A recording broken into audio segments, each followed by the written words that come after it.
I remember my diagnosis as if it was yesterday. I felt like I was in the loneliest place in the world. I remember silence, and I remember looking out the window, and the weather that day was horrific.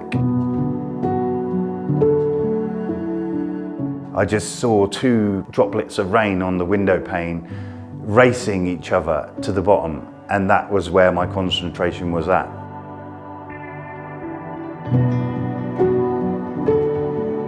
And I asked the doctor for a pill or some medicine or a prescription, and I will be out your hair. And he said, there's nothing for you. Nothing can be done.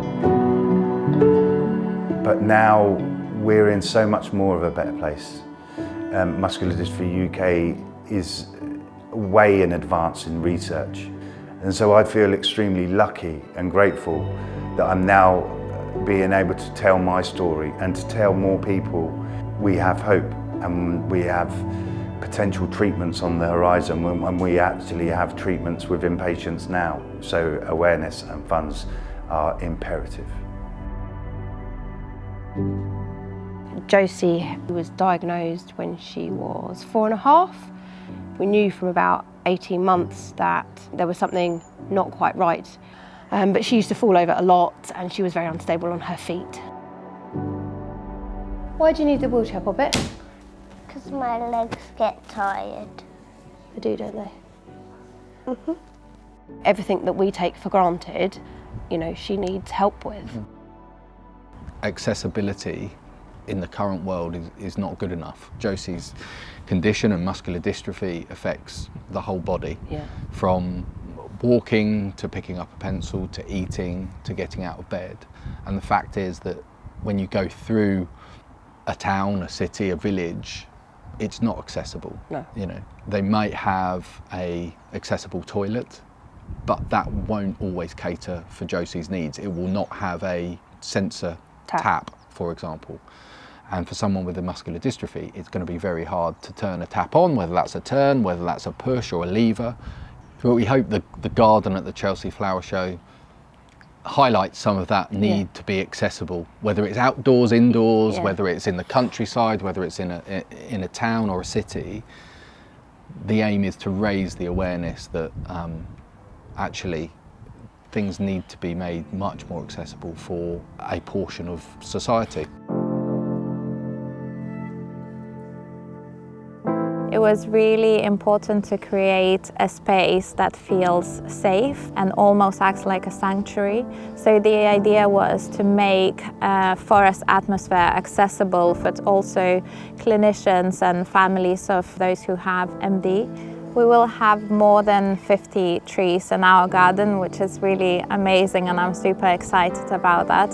When people walk in, they will be able to see the canopy, and I hope that it will be quite a magical experience in that sense. We designed the paths of the garden to be very smooth, so that people who have mobility issues or are in wheelchairs could use and access the whole of the garden. In a way, we're trying to bring the forest to people and make it as accessible as possible.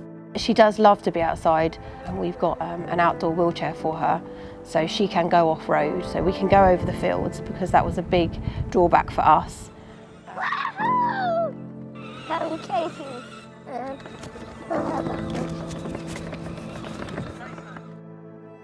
Muscular Dystrophy UK helped more than 110,000 people who have one of 60 conditions of muscular dystrophy. I hope people come and see how important high-quality outdoor spaces are, and how great it would be if every clinical facility would have an outdoor space like that.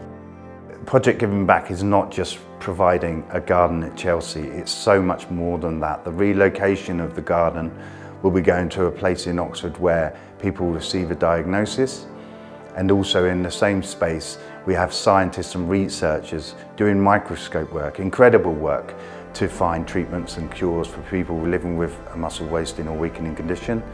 People will be able to enjoy it and have a space to go to contemplate and think about diagnosis. And people will find out all about that just through this garden and the relocation of the garden.